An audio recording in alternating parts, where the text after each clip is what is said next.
Going to the rim, to a cutting Draymond to lay it in. Curry springs free on the out of bounds and drops in a triple. That's a killer.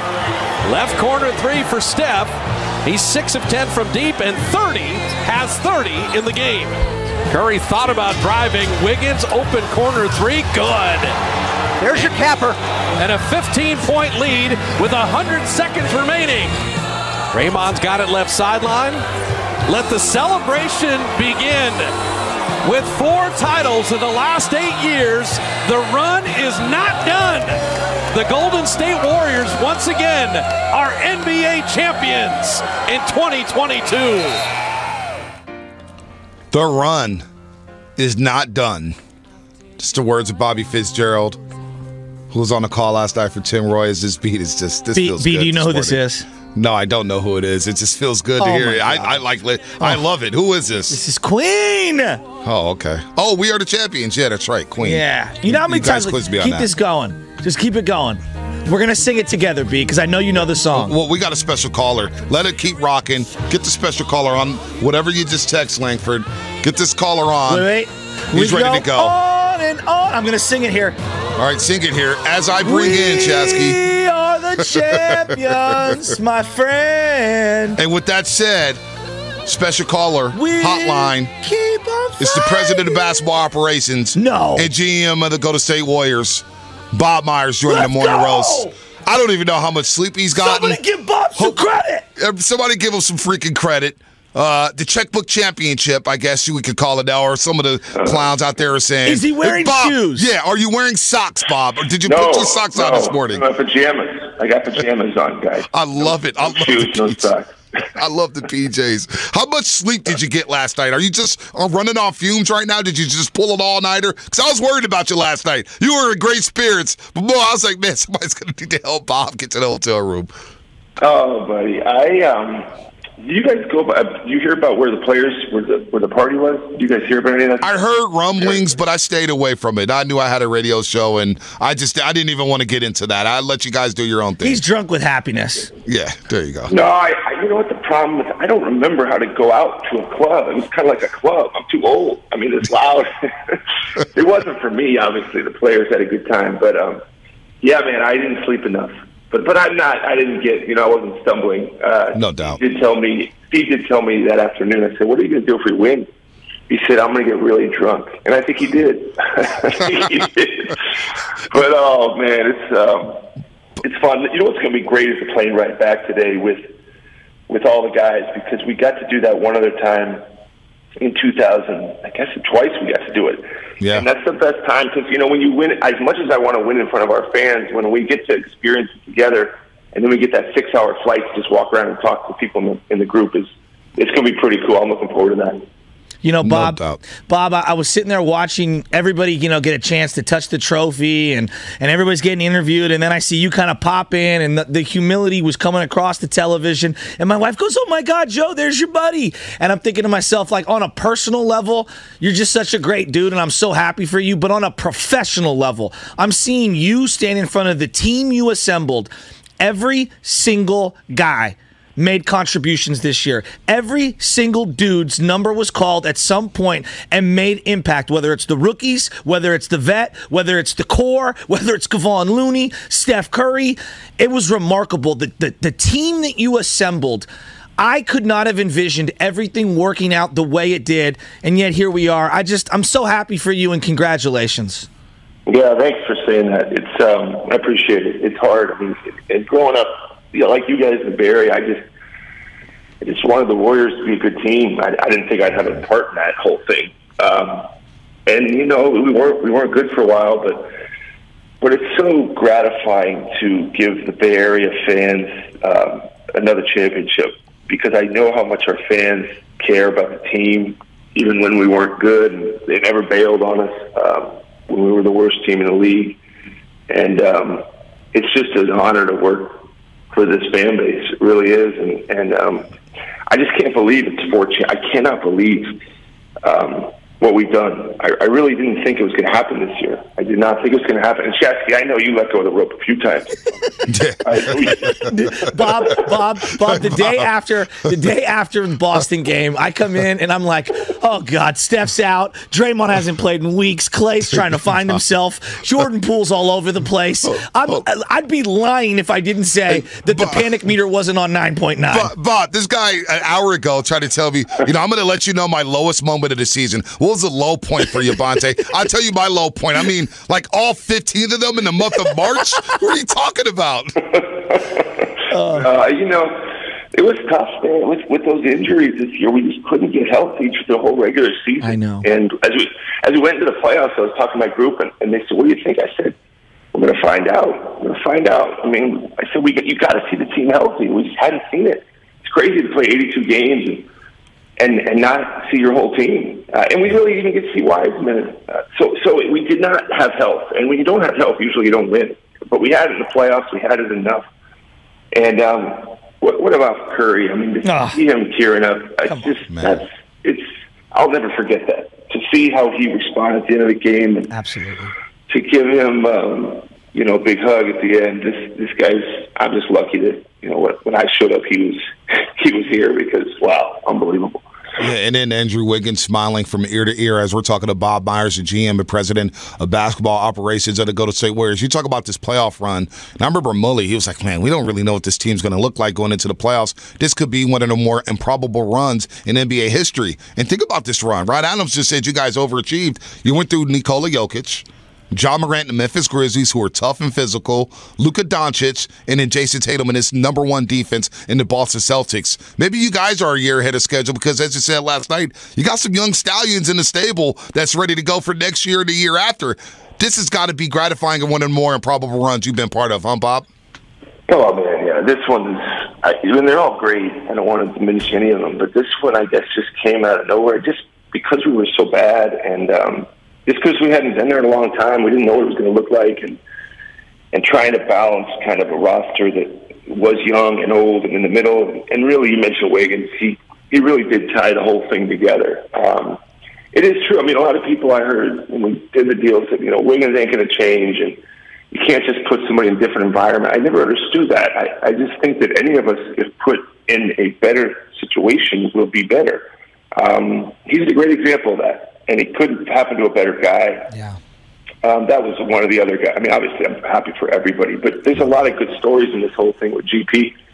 I laughed last night with him, and I said, man, remember when we cut you, and you said, hey, can I still come in the next day? I mean, who does that? If when you got fired, would you tell your producer, say, hey, can I just show up tomorrow, bring you guys coffee or something?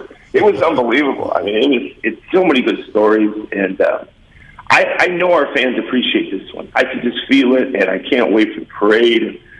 And just it's such a great area to celebrate in, because even when we were growing up and the Warriors weren't this, the fans were always great, and there's something about there is a basketball city, much more than people think. Yeah. And to give them a championship after so many years of not having one. And now to have a fourth, it's really hard to believe. It is for me growing up there. I'm sure for you guys. No doubt. I mean, look, there are certain seminal moments in someone's life where they look back and they go, this could have gone in this direction. This could have gone in that direction. And you just kind of sit back and reflect, and it's kind of like an outer body experience. So take me back. Like, you got all these different trades. You hear our station from time to time. You see all the rhetoric. I mean, it's going back to last offseason. Trade this guy, trade that guy, make this acquisition. You're talking about GP2. How many people were losing their minds about Avery Bradley and GP2? Yeah. You get the trade deadline, get a big, acquire somebody. I mean, at what point did you ever sit back last night and kind of soak in, like, thank God we didn't do X, Y, and Z, or maybe I should have done X, Y, and Z throughout the year, but here you are, and now you're a champion. Like, did you reflect on that last night a little? Yeah, it's a hard. I mean, everybody. I guess now I grew up. I didn't know who the GM of the Warriors was when I was a kid. I mean, maybe you guys followed it that closely, but I was just watching Mullen and Joe Carroll, and I didn't even think about who was making these decisions, but it's different now. I don't know if fantasy football created that, but now, because the fans are so knowledgeable and just have this insatiable appetite for information, they do know what a front office does. They do know how we make decisions. They do have opinions. we try our best. I mean, I don't want to sit here and do that, we were right thing, because we're going to be wrong and we're not perfect. But at the same time, that's where you lean on your group. That's where, the people I work with, the decisions we make, knowing that sometimes they're not going to be popular, knowing that we're not going to get them all right. We do our best. And when it works, it feels great. But for 29 teams, it doesn't. So you have to realize, even if we didn't win it, we try to do the right things. But when you do, you got to look back and all the things that go into it, all the little things, big things that get you there over that line is what make it. Is what Steve always says. That's why you pour champagne on each other. Right. Because it's so hard. It's so damn hard, and people. I know the listeners know, and that's why they're going crazy. Because 82 games, we played 100 and something games this year, and to think we maybe pushed some of the right buttons does feel good, and I think the fans will probably give us a pass until we draft the wrong guy in 5 days, and then they'll I know there's a draft coming up. I'm not ready for that. Bob Myers here on the Morning Roast on 95.7 The Game. We need a president of basketball operations, GM of the Golden State Warriors. Enjoy it now, Bob. In 5 days, the slander's coming. But you brought up Steve Kerr there. Yes. And look, we've been on these airways, Shasky and I, all season long, especially the latter half of the season. So how come Bob doesn't get love for Executive of the Year? But the drum I've been beating the most is probably Steve Kerr not getting Coach of the Year. At least some consideration, considering what happened this season. We know about the games Draymond, Steph, Clay missed. We know about the COVID. We know about integrating Klay Thompson back into the mix. And yet you guys won 53 games, and it was a turbulent ride at times. I believe, Bob, this has been Steve Kerr's finest coaching job with the Golden State Warriors. How would you evaluate his job, the job he did this season, which netted you guys your 4th championship in 8 seasons? Tremendous. I think you're right. I do. I think this was his best job. I think navigating this season. I mean, the injuries are tough. They kind of throw a big wrench in what you're trying to develop for the season, which is some kind of rhythm and continuity. But Steve's composure, he is. This guy is amazing. He really is amazing. He's amazing as a human being. We hugged each other last night. I said, "What are we going to do now?" Somebody sent me a text. He has over the history of the league, Steve Kerr's been involved in 12% of the NBA championships. That's crazy. It's just, come on, man. He just tied Red Auerbach last night for 9 championships as a player-coach. He's up there with Red Auerbach now. That's unreal. Oh, man. He was tremendous this whole year. He really was. I mean, we went through some ups and downs and winning streaks and losing streaks. And Steve, you do get better with experience. I know he won a championship his first year as a coach, but he's a much better coach today than he was then. And I'm watching him grow, and we're lucky to have him. And so is the Bay Area, for the coach he is, for the man he is, for the leader he is. And you're thankful for who you get to go to work with every day. And that's why I appreciate him. And I know the fans appreciate him for different reasons, but I get to see a little bit closer who he is. And he's got the coaching, and he keeps getting better. He's going to be the Olympic coach. And without him, I don't think we're obviously not here. And he pushed some big buttons and made some decisions that were tough as coaches, and it all worked out. And it's pretty amazing. I mean, you guys are the modern-day dynasty across sports that everyone emulates. Talking to the GM, the current champion, the 4-time champion, Bob Myers of your Golden State Warriors. I'll let Bonta talk about Steph for a second, but I want to talk about these games because you guys, you play so many of them. You know, you get kind of numb to them, but there are certain ones that kind of stick out in your head. OKC Game 6. People always go to that. Game 5 in 2015, Game 6. Like certain closeout ones you just never forget. Take me back to Game 4. I was in that arena Game 3. It was a great game, but you guys lose. You're down 2-1 in the series. Game 4 in the Garden. All eyes on you guys. The enemy is as loud as possible, and Steph has one of those kind of games, and the whole team kind of helps close that one out. Is that the moment for you for this season? Was that the game of the year? Because I feel like we're going to be looking back at that 10 years from now and say, that's one of the greatest games in Golden State Warrior history. Yeah, no, I talked about it with Joe after the game because I sat with him at that game, and I said, this has to be top 3. Besides the times you win it, take away the closeout. But as far as a non-closeout, didn't win a championship game. Yeah, I mean that game. He says it's number 1 because it was in the finals. The other 2 that would come up would be OKC, Clay, and then the other one was Houston when we won in the Western Conference. That one. Those 3. but since this one was in the finals, I think you guys said you were both there. Yeah, no doubt. Bob, Yep. I was sitting alone up in the balcony amongst all the Bostonians. I was the only one in yellow, and every time Curry hit a shot, I'm Curry, let's go! It was incredible. I was worried about him, Bob. Civic I was worried pride about him. through the roof. I couldn't sit next to him and protect him. I was a little concerned about Alone, my boy. Bob. Shasky, that's impressive. That's impressive. You made it out unscathed in that. People don't know that game. The game. Last night, the fans were not as intense. And No, they weren't. They were not last night. But game 3 and 4 was serious. Oh, it was crazy. And Bob, there was a lot of more Warrior fans. Sorry to cut you off, Bob. There's a lot more Warrior fans in Game 6 than there was in Game 3 and 4 combined. Yeah, and the vibe in there was not as intense. I mean, Boston has unbelievable fans. I mean, they are unbelievable. And so are, not knocking ours. This whole city bleeds green, and they're a sports town. Mm-hmm. That Game 3 and 4, that energy in there was powerful. And but yeah, Shasky, I'm glad you were supporting us up there, up at the top, and nobody threw you off the raft. They wanted to, Bob. And then on the way out the door, I found another guy way bigger than me in a Wilt Chamberlain jersey. I said, hey, bro, let's take this photo outside. Let's just get out of the stadium. Let's keep it moving. I got out safe and alive, but I was the only one in that section, and it was one of the greatest sporting experiences of all time. I was so proud of this team. Oh, man, it was... Thanks for supporting us. Shasky, now you can relax a little bit. Yeah, please. Bonta's pretty measured. You guys are a good team. You guys do a good job together. No, I agree, Bob. Look, speaking of being pretty measured, what about Draymond Green? Oh, my God. He's the Joe Shasky to go to State Warriors. I love him. Look, it started last offseason. He drives us all crazy sometimes, all of us.